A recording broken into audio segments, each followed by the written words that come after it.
Gardeners. I'm Tinisha Spain, host of MidAmerican Gardener. And as you can tell, we are out of the studio again, and we have a special guest today. We're talking to the one and only Dianne Noland, the former host of this show. Now, you may not have known this, but this is the 30th anniversary, 30 years of MidAmerican Gardener. So what better way than to come and chat with Dianne and see what you've been up to lately. We haven't seen you since, well, the pandemic, pretty much. Yes, and I think you did right after the 25th anniversary when I retired. So yes. So it's been a while. Glad you're here. Yes. Well, thank you for having us back. You're welcome. So let's take a trip down memory lane. All right. 30 years of the show total. How many years did you host? I hosted 25 years and a summer. 25 and a summer. Because I was going to retire at 25, and they said, would you stay the summer? So I always think of it that way. And the extra summer, right? And the extra summer. Tell me about some memories that you have of the show. What was that 25 years like? Well, I remember the first show was a little bit uneasy, but yeah, because you were on the very first show. I was on the very first show, and Jack Kelly was the host, and he was just a lot of fun, and he was trying to, but I think because I had been a teacher, I was able to just go with the flow, and I do remember meeting lots of people in horticulture that I might not have known without the show bringing people of different expertise together. Yeah. So that was fun. And then I remember interviewing to be the host. Mm-hmm. There were several of us that interviewed, and I remember not knowing anything about what I was doing. I didn't know the cues, I didn't know, and I remember ending early and just smiling. And it was the longest smile ever because You cinched it though. That was it. I don't know how. The rest is history, right?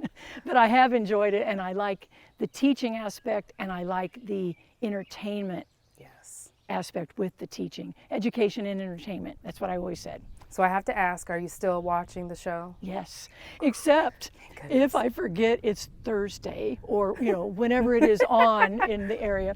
But yes, I still watch the show, and it's great. I like seeing, you have gone with the flow and the different format. I think it's nice seeing more in-depth about some things. Yeah.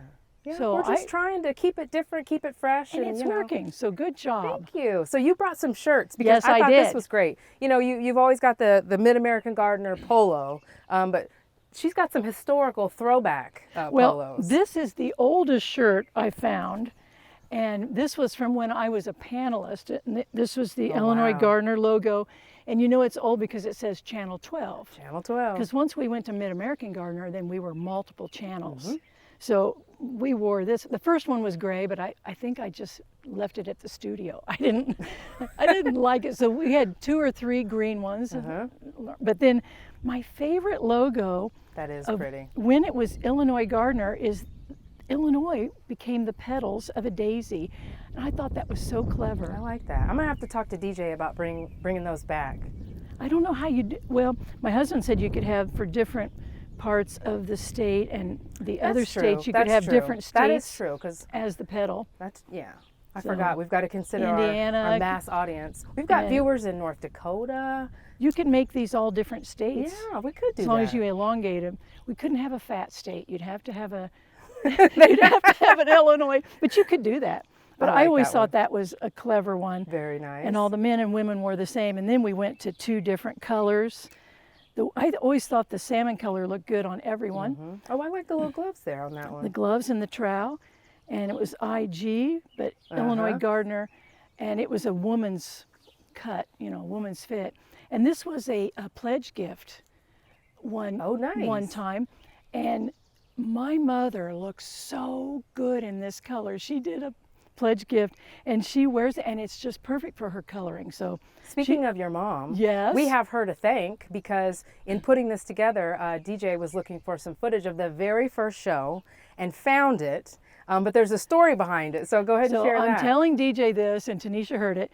My mother recorded for posterity the first show on her VHS recorder, and that's the only evidence that we have. Wow. Of the first show. So big save to Irma. Yes, Irma with an E. Irma with an E, not an I. She's got the first show. So do you remember that first show? Do you remember doing it? Oh yes, I remember it. I remember thinking, wow, this is like, how you feel when you're going to be taking a test and you think you could have studied a little bit more. Kind of like that? That's how I felt on the first show. But Jack was personable, and he interacted with each of us with our expertise, because he knew what our expertise was, and so it was good. And you know what? To this day, I still love interacting with the panelists. When they get into their element and when they get into their expertise, I'm a fan. I just sit and bat my eyelashes because it is just so fascinating to see them in their element. And they have passion. Yes. And really the only issue is to try to corral it into a time that makes sense for a 30-minute show. Yes, because they're all educators, minute, you know, so they could do this for, a lecture period, but you're right. That is really great. Now let's, those guys. And I'm looking at my watch going, oh boy. And in my ear I'm hearing, move on. Wrap it up. But that would make it fun. Yes. And then I like when the panelists would interact and people ask questions. I don't know, I just really like that interaction. Even if there's two of you, you can still interact like that. Yes.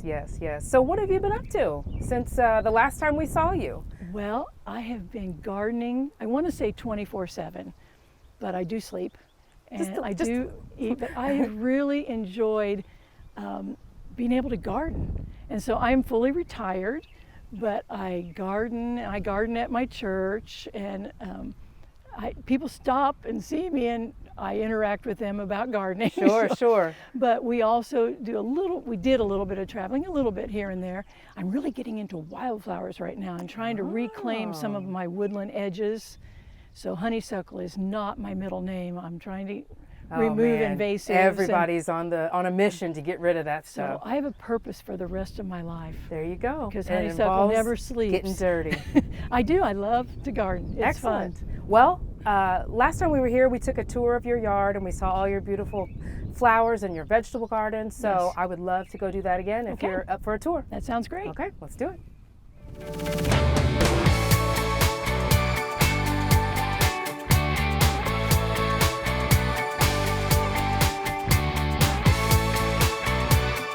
All right, your irises are absolutely beautiful. Did they just recently open? They did. These are the earliest irises that I have, and then I try to get early, middle, and late. Oh, there you go. So you got a show through the whole summer. And it's sort of an heirloom iris from someone I knew who gave me a division, and now I think I've got them in 4 or 5 places. I like repetition around the garden.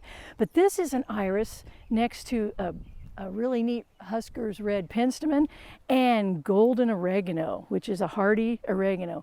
So guess what? I like to mix all of the things, herbs, flowers, shrubs, perennials, annuals together. No annuals yet. I haven't done that yet, but I like to mix it. Plenty of time. And I like this because it can double as your ground cover. Exactly. I mean, you can do so many things with it. And then sometimes I'll end up with a strawberry here. And if you'll notice, we've got a fence, and the fence does double duty. It helps hold up my peony that's up here, but it also keeps my vegetable garden from being eaten by beautiful four-legged deer. So that's why I have it fenced. And really, I don't mind it. The birds land on here, and I get to see birds. Gosh, this is so beautiful. Another kind of oregano, and then the creeping phlox and irises, and eventually black-eyed Susans will be coming along in here. This is so full and gorgeous. You can tell that it's just, it's been in for a few years, and it's got its own thing, and it's so lush and pretty. It got a haircut in early winter. Well, when did winter become spring? But anyway, it got a haircut, so it would have covered the entire path. Oh, wow. So I trimmed it back. Do you have your vegetables in yet? I do have some. Want to go look at them? Yes, let's go see. Okay.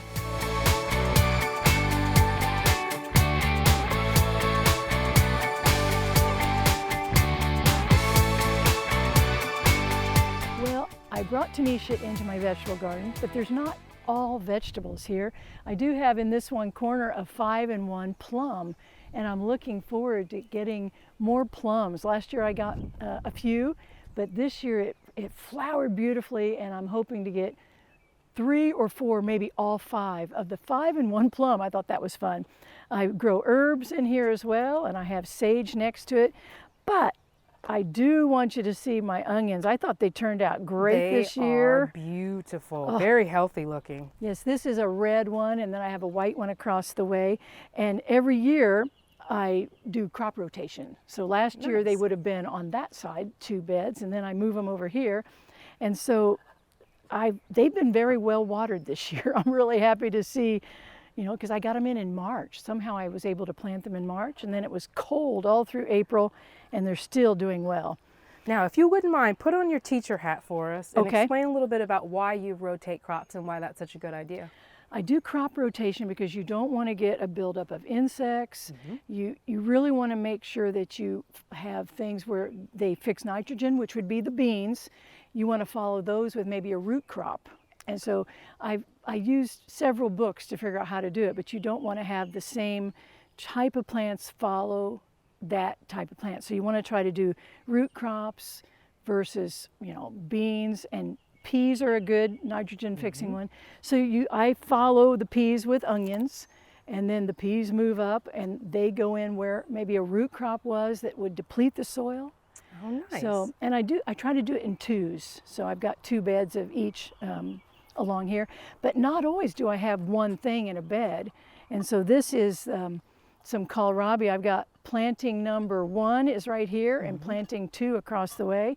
But we have a lot of us, all 3 of us really like kohlrabi. This is a purple one. Ooh.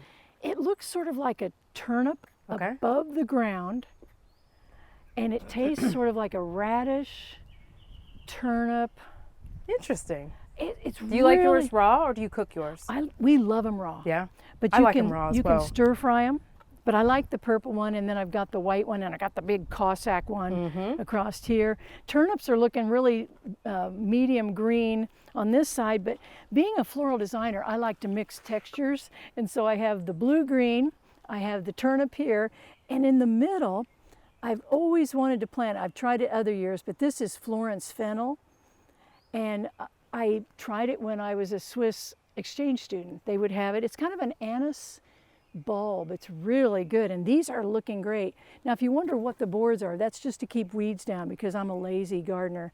But we love those kind of tips. I love it. I will do sometimes, you know, the black and white pages of newspaper and a little bit of mulch.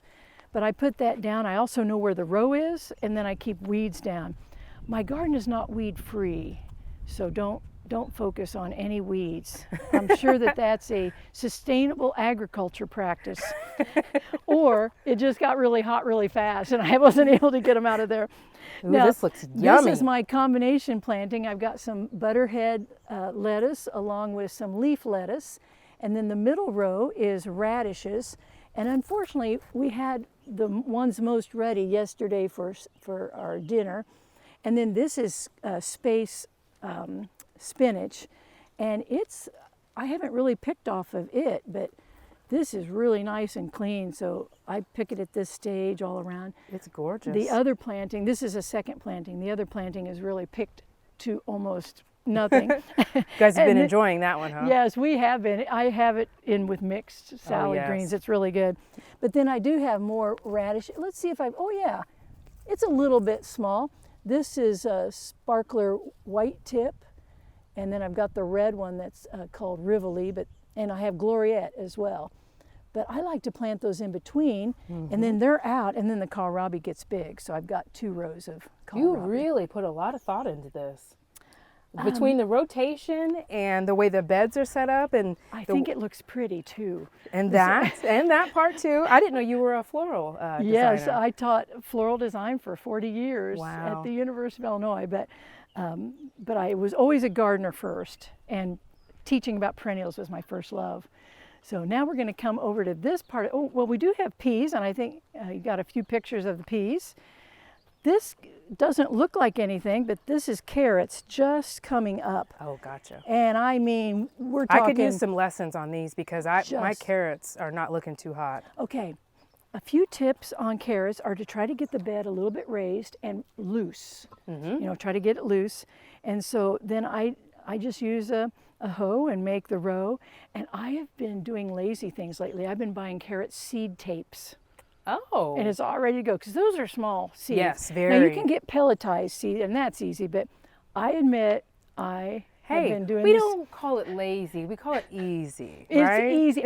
I can plant it in 10 minutes versus Yes, yes. So I put the seed tape out and then I cover it with just a little bit of soil, and then I cover it with old potting mixture, potting soil, that because you So can that see it's there's loose? perlite in there. Yes. So it's loose. I know where the row, and it doesn't crust up. Carrots really like it loose. Yes. And sometimes, it'll just come in so nice and beautiful. So this is my first planting, and this first one is called Yaya. Ooh. Now, how do you decide what seed? I like the name. The Yaya. But I do have Napoli and Laguna. I have a couple times, and this is bed number 2, which is not weeded yet and hasn't been seeded yet either. So that's the carrot row. I always put a few, if I find lettuce that have self-sows, I'd try to put lettuce in. I've got some in each in. And then I've got a new kind of romaine lettuce. This one's new to me. Anyway, this is called Jericho. Jericho, So I've pretty. got romaine. Then I've got, you can see this spinach, I've really been picking on it. And then for the summer, I've got Swiss chard in the middle. This one's falling down. And that's really good to take the leaves off for salads and stir fry. So I've just done a little bit. And then the beds that aren't planted, this is going to be beans. Okay. I try to cover until I plant. like that. I like that. I learned that from Betty Mosier, who's a Macon County gardener, and they would put that between their rows. Yes. Old carpeting. Well, That's a good hack. That's a good garden hack. I remembered it always from her, and I've been doing it for about 10 years. And then these are potatoes. I have a couple strawberries, so I've done some perennial beds, and that area will probably be cucumbers. It's too early for cucumbers. Yeah. And then I've got beets in this bed, 3 different kinds. I thought I had 4, but I only have 3. So, and look, more radishes. More radish. Oh, these look like they're. Oh, they do. Oh, wow. Oh. Okay, now that radish is a little bit farther along, and I think. What about this guy? Pick that one, yeah. think so? Oh, I forgot about this row last night anyway. But this is Rivoli, Rivoli. But any radish that you like. There you go. Oh, there's this one right next door. Oh, yeah, go for it. And I think the one next to it. Man, this whole row looks pretty good. Oh, good. I planted this pretty early because beets can go in. in pretty early. So there they are. You know, we celebrated the 100th anniversary of WILL this year Isn't and that continue to celebrate. great? Now we've got MidAmerican Gardener with the 30th anniversary, so it's a very nostalgic year. I don't know that anyone planned that, but it's so No. organized. Very, very. 30 years of MidAmerican Gardener 30 years. and 100 years of WILL. That is so great. Something, and you isn't it? learn so much. Oh my from- gosh. It's like I've taken classes. I mean, I've literally got to spend time with some of the Exactly. brightest minds in gardening. I always horticulture. enjoyed our directors, and they would learn so much. I have to mention Henry Radcliffe. It was like he took a master's course in horticulture because he was the director of the show for 16 years. He started knowing everything. Yes. Because he heard it for Just 16 by years. osmosis. I mean, I'll rattle off Latin names and Right. certain insects and certain things, and it's just like, wow, I've been sitting next to Phil Nixon for 5 years. Right. You know? Well, and Henry Sajeski and Jeff Cunningham, they all became they became very knowledgeable. So You can't but help anyway, it when you're sitting I'm glad with we these came to folks. this row. Yeah. This Yes. is good. And those are beets, and they're a little bit, they're not quite ready yet. Now, the one thing I don't like to do, but I'm going to need to do, is thin. Ah. So I might thin it and then use it as in a salad or something. There But you go. I try to not have to thin because I feel like I seeded my green beans very close. Can I pluck those out and share and give that to someone? if you can take enough soil to keep it alive and Okay. do it really fast. Okay. Yeah, All because right, they I'm gonna like to be try. direct sowed, but if you can, You got to move quick though. it's not exactly ball and burlap, but you're going to need to take it with a little bit of soil. Okay, Don't I'm take gonna a big. try it. So, but anyway, this is fun. I've got things that are still going to go in, but I try not to have everything ready at the same time because How many different types of strawberries do you have? I just have the one. And if you hadn't, honey oil. Honey oil. If you hadn't, I was going to say almost couldn't remember, but it will slightly reflower, but I like it for the first season. Mm-hmm. And there's a few perennials mixed in, and my hardy fig that hasn't done anything yet. And I have mums that I will take cuttings when I cut them back, and I just plop them in the soil and Yes. keep them watered, and then I move those. So I have a little bit of a propagation bed as well. This is goals. This is what they call gardening goals. It's really fun. But before I fenced it, I didn't know if I was going to get anything. Oh, so trust me, I know the rabbits. And the folks at home know last year I complained about the rabbits every show. They ate everything. They ate my flowers. They mowed down my sunflowers in full, beautiful bloom. So I totally get it. The fence is... I guess we have to garden to share. Yes. You don't have a choice. You don't. So. And they get the apples and the pears and the peaches, but I wish I could just have a little lettuce. Exactly, a little lettuce. That's all we want. That's all I want, just a little lettuce.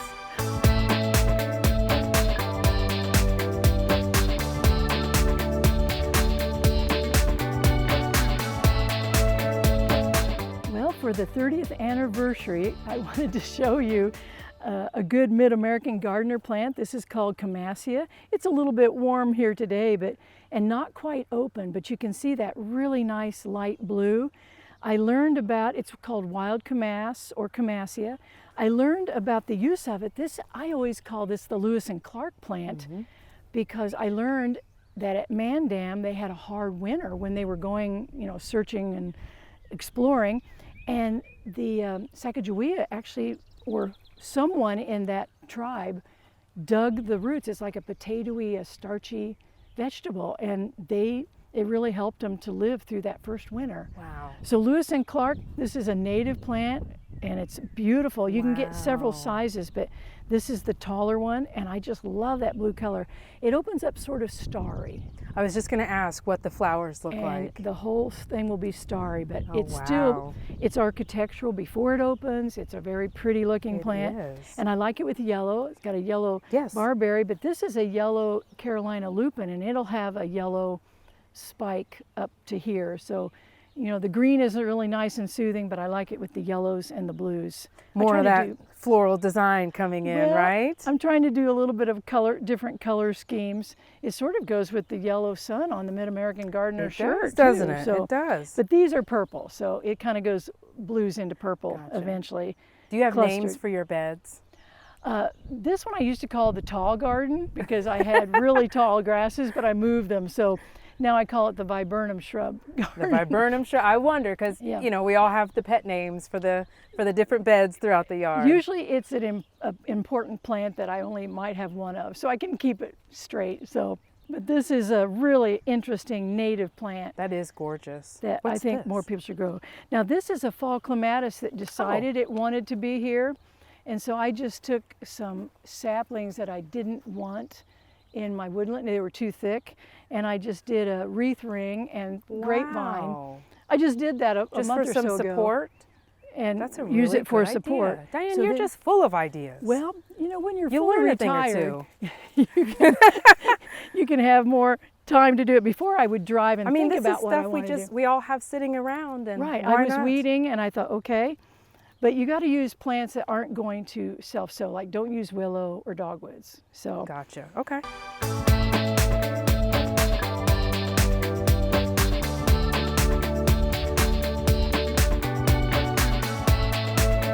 Well, this garden, I wanted to feature a darker pink or a hot pink, and it really, so it matches the tree behind me. But first, the bleeding heart, that's called old-fashioned bleeding heart. Beautiful color, and I do have some tulips that are fringed. Tulips are outstanding. The tulips are gorgeous, and I think I've had them 25 years. Now there used to be maybe 2 dozen, but still, that fringed tulip is quite. And I like how they're just randomly like, boop, here I am. And tulips don't like standing water, so this is a slope here, and so I think that's what made them last so long. But the tree right here, when it's in full flower, is that hot pink or dark pink color. We talked about this tree last time we were here. Yes, Tell us the story. We did. This is the prairie fire crabapple, and Professor Dayton, Dr. Dayton, he hybridized this one when I was at the university. He was there too, and it was so beautiful. So I love that tree. So this tree is 30 years old, just like the Mid-American Gardener, yes. Just like the show. And it was planted the first week after my son was born. And so this one is 30 years old, and then I've got another tree for when he was 1, and then a second tree for when he was 2. And then we switched to service berries. Oh. And we went to a different kind of tree. And I remember he said, Mom, I asked him what kind of tree. He said, I would like an Amelanker. And I told the nursery people, and they said, how old is your son? I said, he's 6. Just standard or for 7. Standard stuff for a garden host. But this is a 30-year-old anniversary Mid-American Gardener tree. I think that is so fitting for where we are right now. Isn't that interesting? Absolutely, absolutely. Well, Dianne, I want to say thank you so much for letting us come out. What do you think about the next 30 years of the show? I think it's going to be great. I think you're going to have your standard, really good people that are on now, but I think you're going to add more like you've been doing. Mm-hmm. And I just think it's only going to get better because people are interested. They want to learn, and they want to learn for their own garden.